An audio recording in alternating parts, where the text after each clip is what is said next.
Hey folks, so as I've mentioned on the website in the past, my intent is with my 53 Studebaker Champion is to do an in-situ restoration.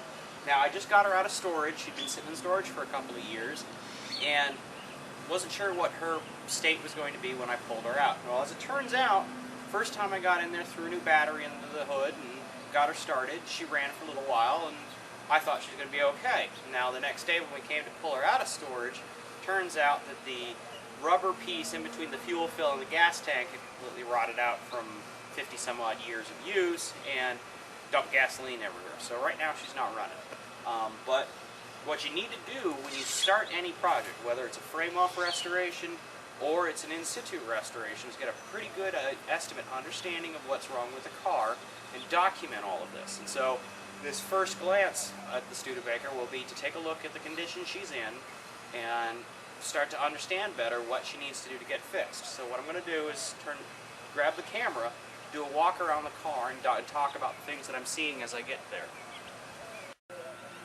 So now we're looking at Annabelle, and as you can tell, and maybe not because of the lighting out here, but you notice that paint's pretty dull. Well, we're going to take a closer look at it, and what you'll see is this old green paint, and this is the original color, but not necessarily the original paint job. It's all oxidized and looks pretty crappy. Driver's side window's all cracked and broken. And then we take a look at the interior, you can see that the interior's not in too good a shape. Headliner's gone. One of the rear views is gone. The original rubber floor mats have completely rotted apart.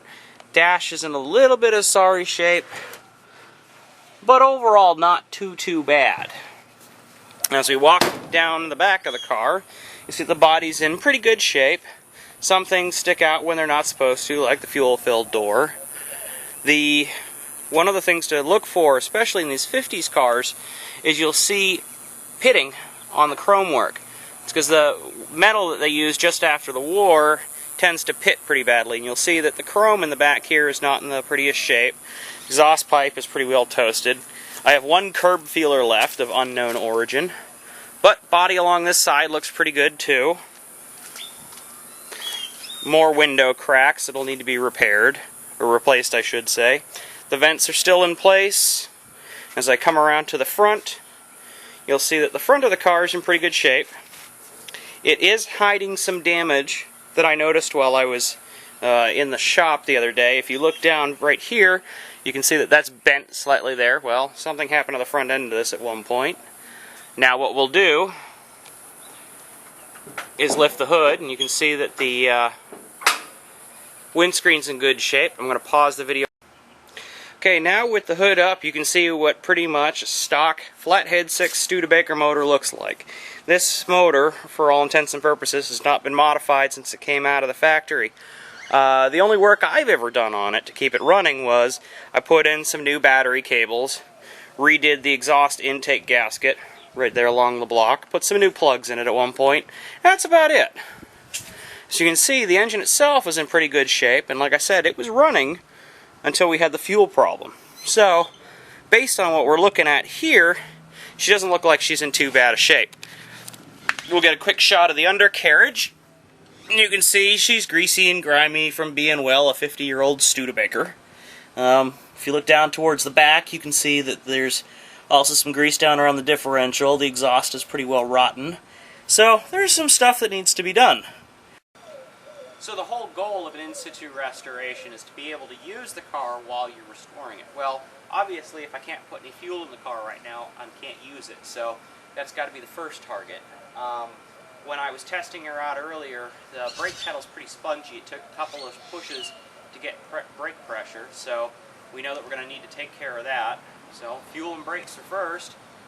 Probably a new carburetor, or at least rebuilding the existing one. I think there's a couple of parts missing from when I was looking at it. And then once we've got it running, it'll drive, it'll stop.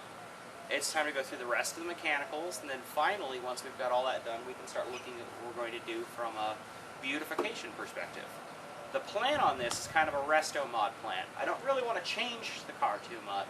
I just want to upgrade it and make it a little bit fresher and put some modern stuff in there for safety purposes.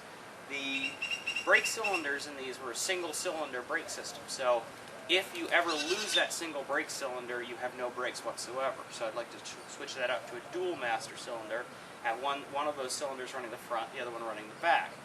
Same time, you know, I may want to put disc brakes in the front. It's a 6-volt system. We want to upgrade it to 12 volt, so we can put a modern stereo and a couple other whiz bangs in there. And in terms of paint, I want it to be a completely different color. What we're looking at right now is kind of an opalescent white, and then these coves that are in here is actually painting the cove a different color. Now this was not a Studebaker paint option for the year, but I think it would look really smart. So I'm thinking white on the top, black on the bottom, and then with that interior that we have that's completely toast, replacing that and putting in a custom black and white houndstooth interior. Beyond that, may upgrade the suspension bushings, and it is possible we'll get down the road, we might actually hop up that old Flathead 6. I intend to keep it because it's a great motor. They're almost near indestructible, but you know, it's not exactly a powerful motor. They produced around 90 horsepower when they were new. She's probably producing maybe 85, 70 now. You know, I have to, because I know she's got a bit of blow-by. But engine works just fine, so we'll keep it. There's no reason not to.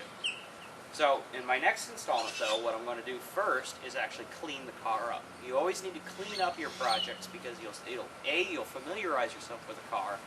B, it gives you a good place to start from. And C, by getting into all the nooks and crannies and really cleaning things out, you're going to find a lot of stuff that you normally wouldn't find. So hopefully, if the sun goes down a little bit, we'll get her washed up tonight and maybe even polished just to see what, you know, she looks like as is. Until then, have fun. Talk to you later.